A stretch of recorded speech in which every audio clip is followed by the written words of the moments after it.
Good evening, my friends. It's Indiana Holmes, and we continue with the Three Musketeers. Tonight we start with Chapter 66, Execution. It was near midnight. The moon, lessened by its decline and reddened by the last traces of the storm, arose behind the little town of Armentaires, which showed against its pale light the dark outline of its houses and the skeleton of its belfry. In front of them, the Lys rolled its waters like a river of molten tin, while on the other side was a black mass of trees, profiled on a stormy sky, invaded by large coppery clouds, which created a sort of twilight amid the night. On the left was an old abandoned mill, with its motionless wings, from the ruins of which an owl threw out its shrill periodical and monotonous cry.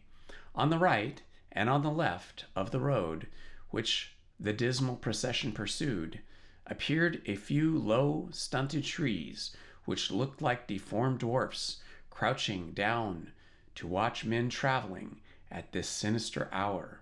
From time to time, a broad sheet of lightning opened the horizon in its whole width, darted like a serpent over the black mass of trees, and like a terrible scimitar divided the heavens and the waters into two parts.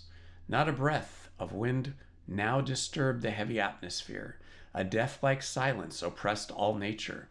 The soil was humid and glittering with the rain which had recently fallen, and the refreshed herbs sent forth their perfume with additional energy. Two lackeys dragged Milady, whom each held one by one arm. The executioner walked behind them, and Lord de Winter, D'Artagnan, Porthos, and Aramis walked behind the executioner. Planchet and Bazin came last. The two lackeys conducted Milady to the bank of the river. Her mouth was mute, but her eyes spoke with their inexpressible eloquence, supplicating by turns each of those on whom she looked. Being a few paces in advance, she whispered to the lackeys, "1,000 pistoles to each of you, if you will assist my escape. But if you deliver me up to your masters, I have near at hand avengers who will make you pay dearly for my death." Grimaud hesitated. Mousquetin trembled in all his members. Athos, who heard Milady's voice, came sharply up. Lord de Winter did the same. "Change these lackeys," said he. "She has spoken to them. They are no longer sure." Planchet and Bazin were called on, and took the places of Grimaud and Mousquetin. On the bank of the river, the executioner approached Milady and bound her hands and feet. Then she broke the silence to cry out, "You are cowards, miserable assassins, 10 men combined to murder one woman. Beware, if I am not saved, I shall be avenged." "You are not a woman," said Athos, coldly and sternly. "You do not belong to the human species. You are a demon escaped from hell, whither we send you back again."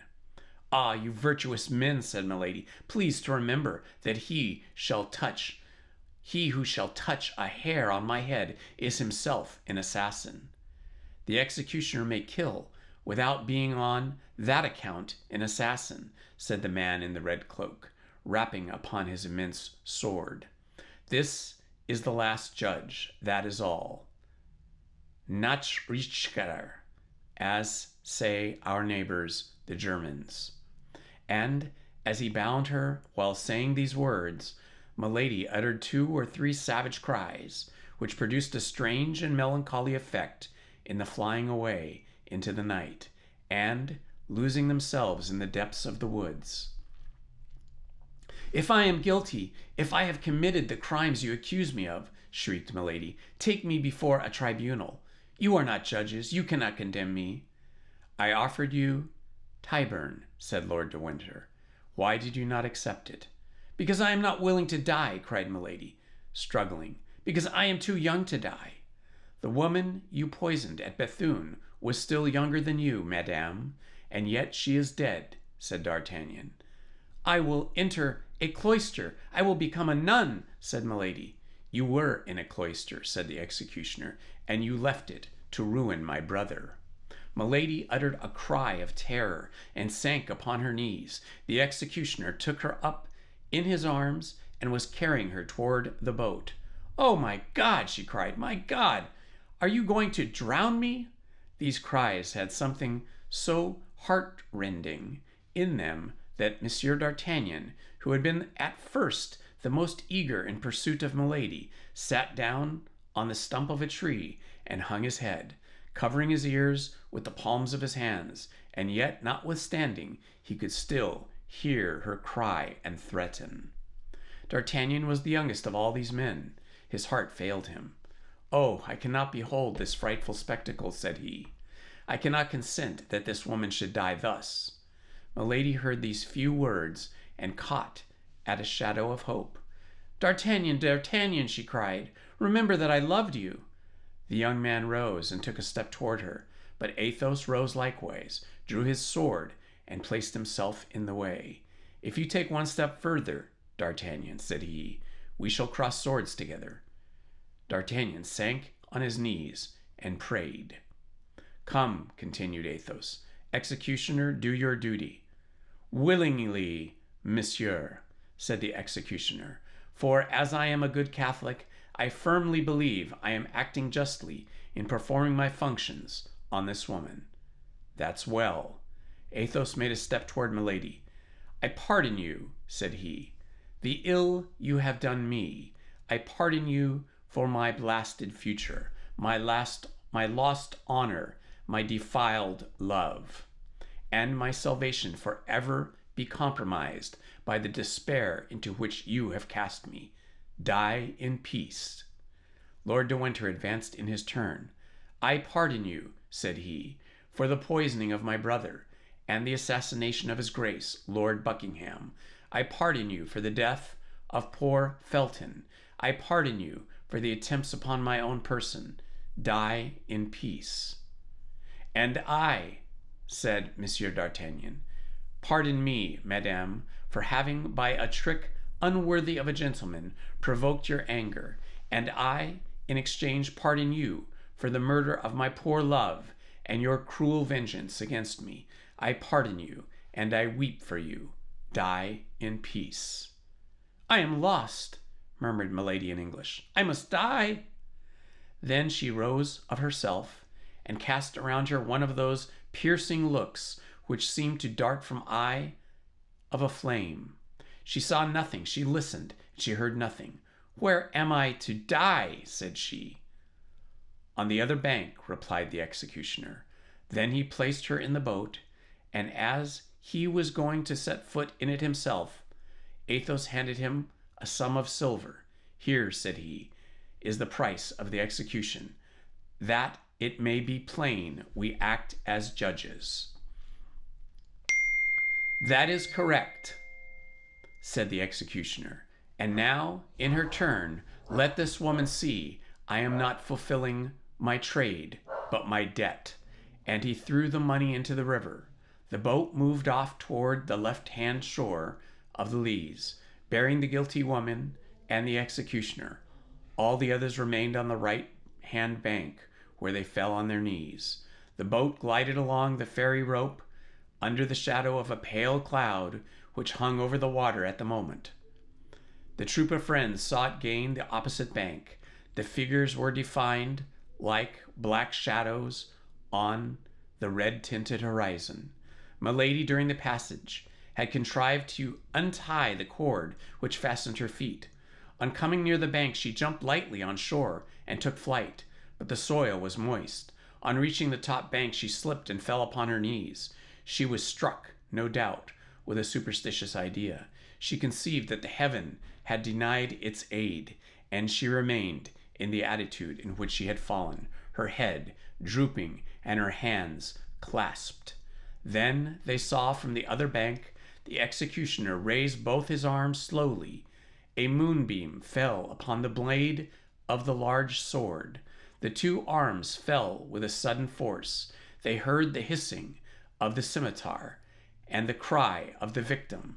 Then a truncated mass sank beneath the blow.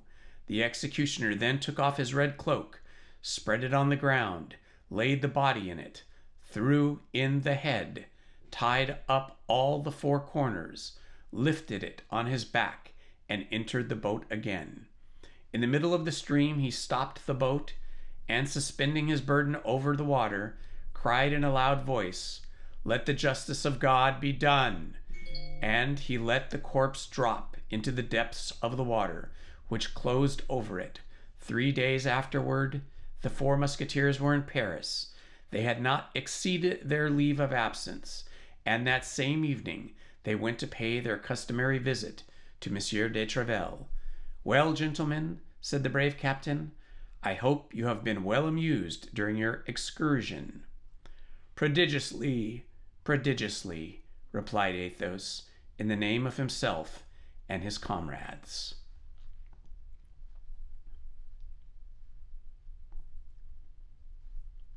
Chapter 67. Conclusion. On the 6th of the following month, the king, in compliance with the promise he had made the cardinal to return to La Rochelle, left his capital, still in amazement at the news which began to spread itself of Buckingham's assassination. Although warned that the man she had loved so much was in greater danger, the queen, when his death was announced to her, would not believe the fact, and even imprudently exclaimed, "It is false. He has just written to me." But the next day she was obliged to believe this fatal intelligence. Laporte, detained in England, as everyone else had been, by the orders of Charles I, arrived and was the bearer of the Duke's dying gift to the Queen. The joy of the king was lively. He did not even give himself the trouble to dissemble, and displayed it with affection before the Queen. Louis XIII, like every weak mind, was wanting in generosity.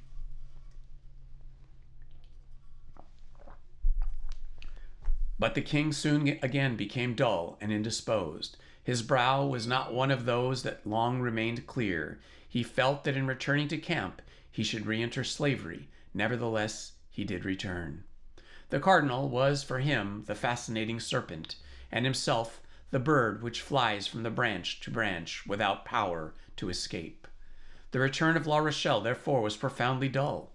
Our four friends in particular astonished their comrades. They traveled together side by side, with sad eyes and heads lowered. Athos alone from time to time raised his expansive brow. A flash kindled in his eyes, and a bitter smile passed over his lips. Then, like his comrades, he sank again into reverie. As soon as the escort arrived in the city, when they had conducted the king to his quarters, the four friends either retired to their own or to some secluded cabaret, where they neither drank nor played. They only conversed in a low voice, looking around attentively to see that no one overheard them. One day, when the king had halted to fly the magpie, and the four friends, according to their custom, instead of following the sport, had stopped at a cabaret on the high road, a man coming from La Rochelle on a horseback pulled up at the door to drink a glass of wine, and darted a searching glance into the room where the four musketeers were sitting. "Hola, Monsieur d'Artagnan," said he. "Is not that you whom I see yonder?" D'Artagnan raised his head and uttered a cry of joy. It was the man he called his phantom. It was his stranger of Meung, of Rue des Feuillets and Arras. D'Artagnan drew his sword and sprang toward the door, but this time, instead of avoiding him, the stranger jumped from his horse and advanced to meet D'Artagnan. "Ah, monsieur," said the young man, "I meet you, then at last. This time you shall not escape me. Neither is my intention, monsieur, for this time I was seeking you in the name of the king. I arrest you." "How? What do you say?" cried D'Artagnan. "I say that you must surrender your sword to me, monsieur, and that without resistance. This concerns your head, I warn you." "Who are you, then?" demanded D'Artagnan, lowering the point of his sword, but without yet surrendering. "I am the Chevalier de Roquefort, answered the other, the equerry of Monseigneur le Cardinal Richelieu, and I have orders to conduct you to his eminence. We are returning to his eminence, Monseigneur the Chevalier, said Athos, advancing, and you will please accept the word of Monsieur d'Artagnan that he will go straight to La Rochelle. I must place him in the hands of guards who will take him into camp. We will be his guards, monsieur, upon our word as gentlemen, but likewise upon our word as gentlemen, added Athos, knitting his brow. Monseigneur d'Artagnan shall not leave us. The Chevalier de Roquefort cast a glance backward, and saw that Porthos and Aramis had placed themselves between him and the gate. He understood that he was completely at the mercy of these 4 men. Gentlemen, said he, if Monsieur d'Artagnan will surrender his sword to me and join his word to yours, I shall be satisfied with your promise to convey Monsieur d'Artagnan to the quarters of Monseigneur the Cardinal. You have my word, monsieur, and here is my sword. This suits me the better, said Roquefort, as I wish to continue my journey. If it is for the purpose of rejoining Milady, said Athos, coolly, it is useless. You will not find her. What has become of her, then? Asked Roquefort, eagerly. Return to camp, and you shall know. Roquefort remained for a moment in thought. Then, as they were only a day's journey from Surgés, whither the cardinal was to come to meet the king, he resolved to follow the advice of Athos and go with them. Besides, this return offered him the advantage of watching his prisoner. They resumed their route. On the morrow, at 3 o'clock in the afternoon, they arrived at Surgés. The cardinal there awaited Louis XIII. The minister and the king exchanged numerous caresses, felicitating each other upon the fortunate chance which had freed France from the inveterate enemy who set all Europe against her. After which the cardinal, who had been informed that D'Artagnan was arrested, and who was anxious to see him, took leave of the king, inviting him to come the next day to view the work already done upon the dike. On returning in the evening to the quarters at the bridge of La Pierre, the cardinal found standing before the house he occupied D'Artagnan without his sword, and the 3 Musketeers armed. This time he was well attended. He looked at them sternly, and made a sign with his eye and hand for D'Artagnan to follow him. D'Artagnan obeyed. We shall wait for you, D'Artagnan, said Athos, loud enough for the cardinal to hear him. His Eminence bent his brow, stopped for an instant, and then kept on his way without uttering a single word. D'Artagnan entered after the cardinal, and behind D'Artagnan the door was guarded. His Eminence entered the chamber which served him as a study, and made a sign to Roquefort to bring in the young musketeer. Roquefort obeyed and retired. D'Artagnan remained alone in front of the cardinal. This was his second interview with Richelieu, and he afterward confessed that he felt well assured it would be his last. Richelieu remained standing, leaning against the mantelpiece. A table was set between him and D'Artagnan. Monsieur, said the cardinal, you have been arrested by my orders. So they tell me, Monseigneur. Do you know why? No, Monseigneur, for the only thing for which I could be arrested is still unknown to your Eminence. Richelieu looked steadfastly at the young man. Hola, said he. What does that mean? If Monseigneur will have the goodness to tell me, in the first place, what crimes I am imputed to me, I will then tell him the deeds I have already done. Crimes are imputed to you which had brought down far loftier heads than yours, monsieur, said the cardinal. What, Monseigneur? Said D'Artagnan, with a calmness which astonished the cardinal himself. You are charged with having corresponded with the enemies of the kingdom. You are charged with having surprised state secrets. You are charged with having tried to thwart the plans of your general. And who charges me with this, Monseigneur? Said D'Artagnan, who had no doubt the accusation came from Milady, a woman branded by the justice of this country. A woman who has espoused one man in France and another in England.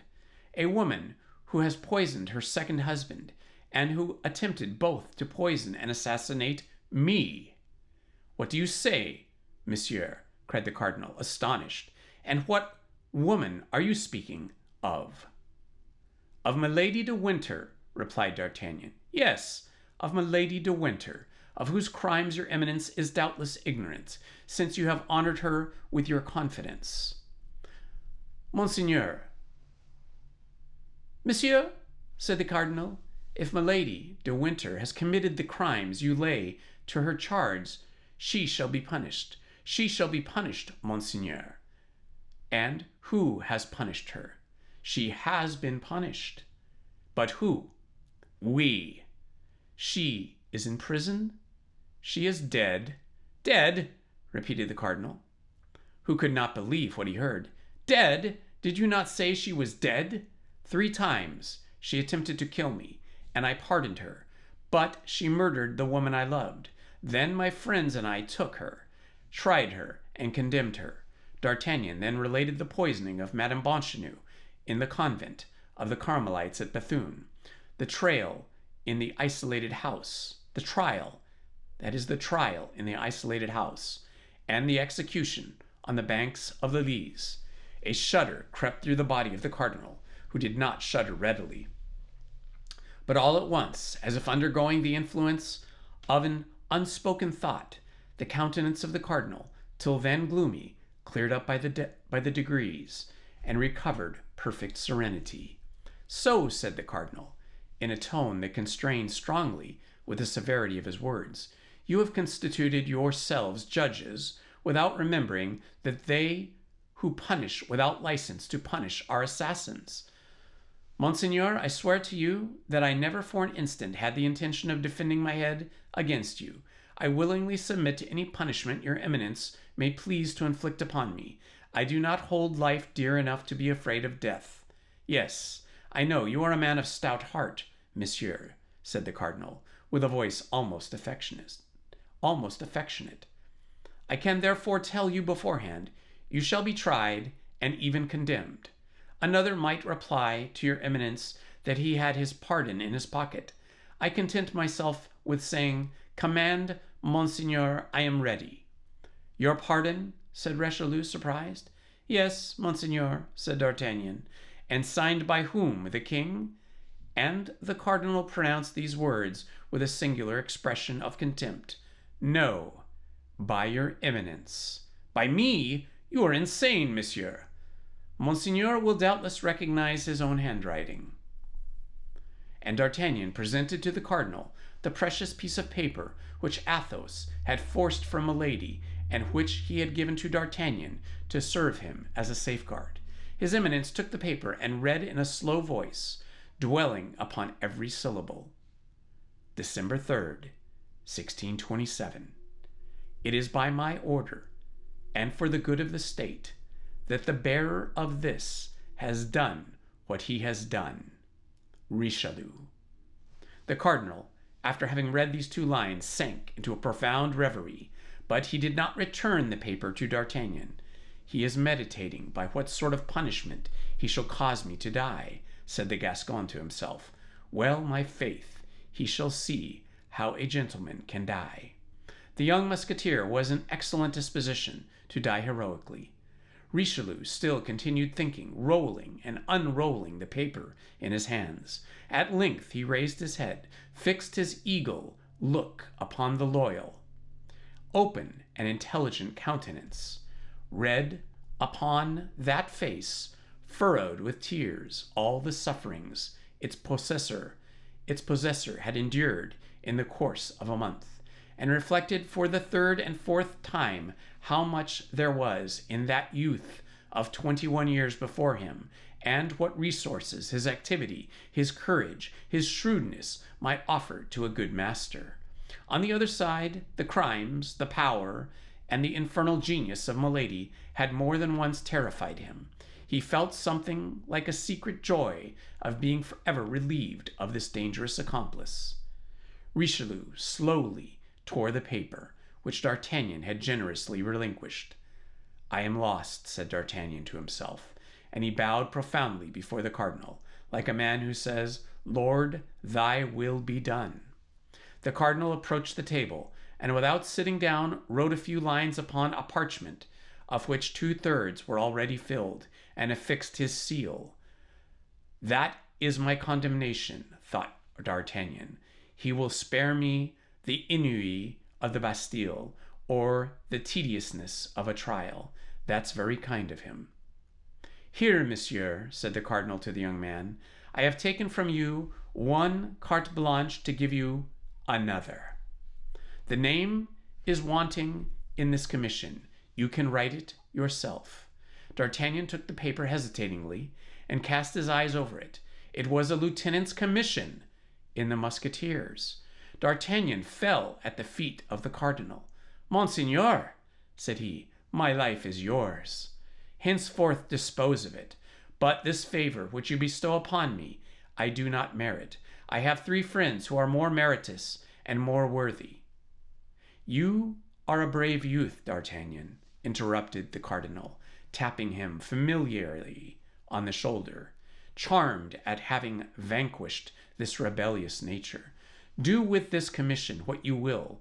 Only remember, though the name be blank, it is to you I give it. I shall never forget it, said D'Artagnan. Your eminence may be certain of that. The cardinal turned and said in a loud voice, Roquefort.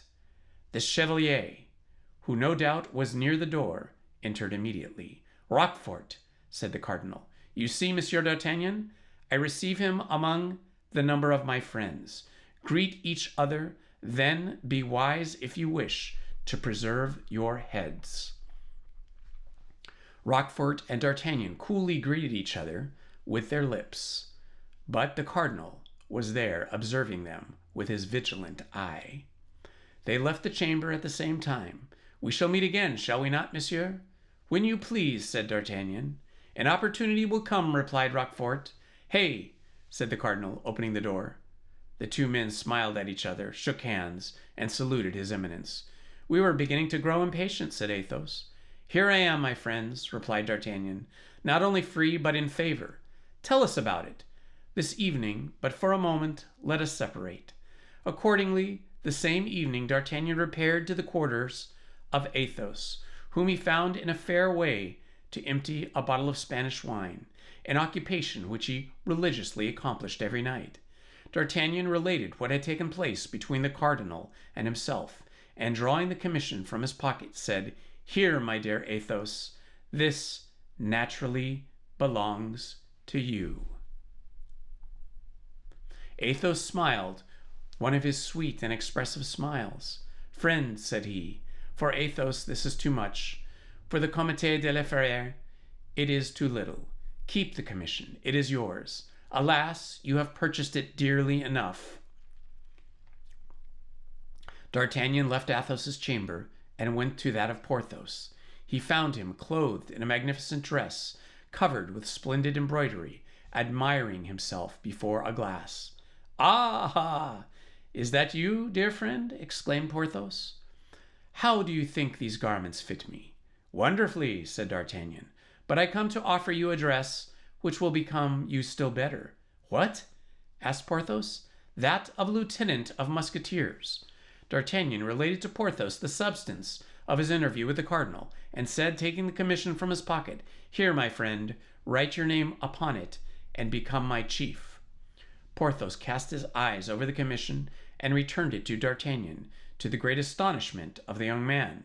Yes, said he, yes, that would flatter me very much, but I should not have time enough to enjoy the distinction. During our expedition to Bethune, the husband of my duchess died. So, my dear, the coffer of the defunct holding, out of its arms to me, I shall marry the widow. Look here, I was trying on my wedding suit. Keep the lieutenancy, my dear. Keep it. The young man then entered the apartment of Aramis. He found him kneeling before Perdu, with his head leaning on an open prayer book. He described to him the interview of the cardinal, and said for the 3rd time, drawing his commission from his pocket, You, our friend, our intelligence, our invisible protector, accept this commission. You have merited it more than any of us by your wisdom and your counsels, always followed by such happy results. Alas, dear friend, said Aramis, our late adventures have distrusted me with military life. I am disgusted with the military life. This time my determination is irrevocably taken. After the siege, I shall enter the house of the Lazarists. Keep the commission, D'Artagnan. The profession of army suits you. You will be a brave and adventurous captain. D'Artagnan, his eye moist with gratitude, though beaming with joy, went back to Athos, whom he found still at table, contemplating the charms of his last glass of Malaga by the light of his lamp. Well, said he, they likewise have refused me. That, dear friend, is because nobody is more worthy than yourself. He took a quill, wrote the name D'Artagnan in the commission, and returned it to him. I shall then have no more friends, said the young man. Alas, nothing but bitter recollections. And he let his head sink upon his hands, while 2 large tears rolled down his cheeks. You are young, replied Athos, and your bitter recollections have time to change themselves into sweet remembrances. And that, my friends, is the end of our story, The Three Musketeers. It has been a long book, the longest that we've read so far, but one with a great story of friendship, heroism, betrayal, loyalty, and success and redemption. I hope you all enjoyed this story. We will start a new story next week. I have to select the book. So I'll see you all Monday night at 6 p.m. This has been Indiana Holmes. Love to you all, and good night. Please hit the like button, subscribe, and hit the notifications button. Thank you very much.